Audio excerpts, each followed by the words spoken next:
I'm recording this video asking help from international community or anyone who's watching this video. I just got a very important and urgent message. I made my first video appeal a year ago, September of 2018, and I will just shortly introduce myself and get back to the urgent information I got. My name is Arafat. I came to the United States as an international student in 2015, and as you might know, as you might heard from the news, China started its large-scale cultural genocide on Uyghurs, detained around 3 million Uyghurs within the last 3 years, and including my father, Erkin Tursun. He was a TV producer and a journalist. He worked for Ili TV station for over 25 or 30 years. And my mom, Gulnar Talat, she was the mathematics teacher at Yining No. 5 Elementary School. And my other relatives, so I will not name them here right now. And I heard that my mom detained to concentration camp at the end of 2017, and my father sent to prison or something like that around March 2018. And I only learned that around August 2018 last year. So I made my first video appeal a year ago, and then since then I didn't get any update or any other information about my parents or other my relatives, and etc. So, but today I just got some three kind of information, and so I will just so I'd like to start with a good one. So. I tweeted about this before, but I heard that early this year I heard about that my mom might have been released like around February or March in 2019 after being detained in camp for over a year. But I couldn't confirm the news whether it's true or not because I couldn't contact my mom or my father or any of my relatives and so on. But I just got informed that my mom is being actually released in the beginning of 2019. I don't know if it's February or March or what time, but I heard she got released, and the person told me about this news, heard about this, got this news a very long time ago, and that person only chose to told me right now is because my mom, shortly after my mom's being released, she was hospitalized and went through a huge, very life-threatening big surgery. And because the person who got this news wasn't sure if whether the surgery will be succeed, because so he wasn't sure about that, and it was a life-threatening, very big surgery. I'm not sure. I don't know if it's what kind of surgery it is. But yes, my mom got that surgery, and that person chose to speak, told me this news right now because that person heard that my mom can walk right now. My mom, this mathematics teacher of Yining No. 5 Elementary School, she worked as a mathematics teacher for over 30 years, and university graduates, both of my parents, into that camp, so-called re-education or vocational training center, and detained for over a year and a half. And right now, she can walk.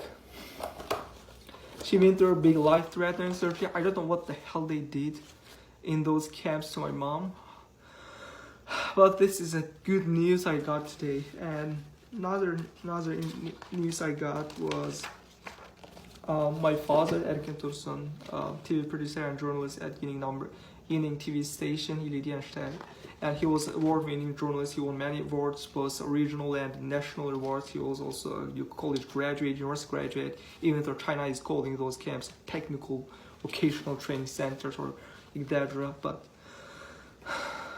I heard that he might, because of my activism or something like that, he is in a very crucial stage. I don't know what does that even mean, but I don't know if they're going to if you're following what is happening to Uyghurs, you might know that other than detaining over 3 million Uyghurs, China since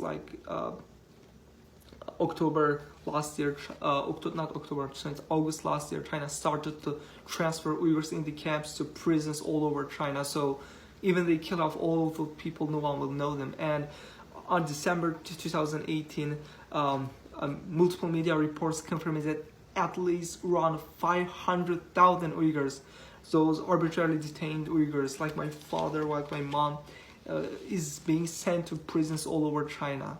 And it's been confirmed news, and I'm not sure like what does that mean that my father in crucial state, that if he is alive, or if he is in the prison, or he got sent to like mainland, some like far mainland China prison or something like that, or if he's in concentration camp. I have no idea about that, but I really hope international community can, like special journalist friends, can ask Chinese authorities, Chinese police about my father's situation. I put his national ID card, Chinese national ID card, 身份证 number on my Twitter. My Twitter is Arafat Uygur. You can search that.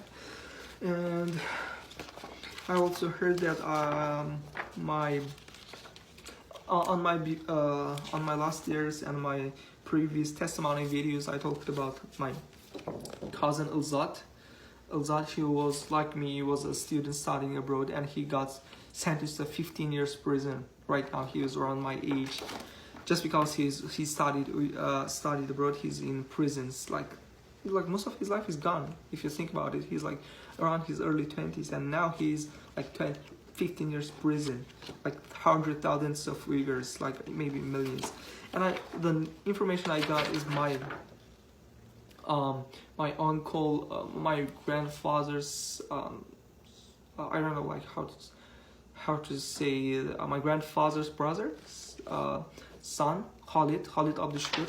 And I talked about I testified about his father's. His father's name is Abdüşkür Hacım, or Abdüşkür Talep.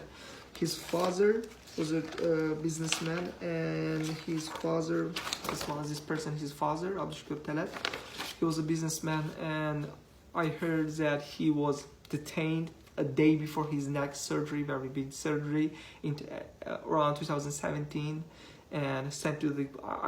Since there is no any information about him, I heard he very possibly I don't think he did make it because he was about to have very big neck surgery. And if he is alive, I believe he is in prison.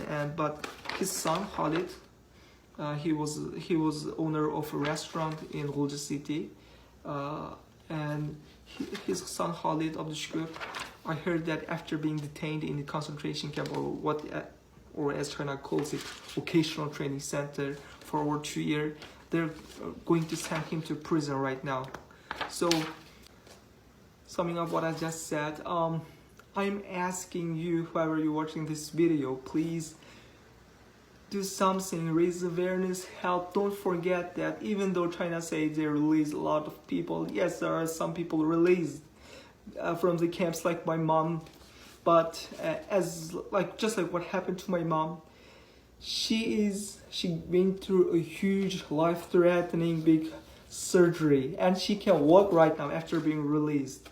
My mom was a very healthy person, and this is what she has become, and she's a released person, and what other people? So where are other people who's being released if those camps are closed or something like that? My father is in prison. My cousin Ilzat Ghini, like me, he was a student studying. We were students studying abroad. He's in 15 years prison. And my grandfather's brother Abdüşkür Talep, he is also in prison if he's still alive, and his son is about to be going to sent to prison. This is a lot. I said this a year ago on my last testimony, on my first video appeal a year ago that I uploaded it. I recorded that video on September 2018. Right now it's about a year right now, and in that video I say that this is the largest mass incarceration since the Holocaust. This is the largest mass incarceration of ethnicities since the Holocaust. It's the largest cultural genocide that is happening right now. And the camps and other things, they're just part of the bigger cultural genocide that is happening right now. You can check it out on on from many news. Like, I recommend checking out Uygur from ET Twitter account. You can just read through from like last year's tweets to this year, or you can check out my Twitter, Alfred Uygur. And there are a lot of things are happening, and this, so the scale of it, the severity of it is unprecedented. You can't find anything like this in any part of this world, period. But please help me in rescuing my father, especially my father, my cousin Ilzat, and my relative Khalid Abdüşkür, who is about to be sent to prison after detained in camp for over 2 years. Thank you. I really need your help. Please do whatever you can, or think about what you can do. Thank you.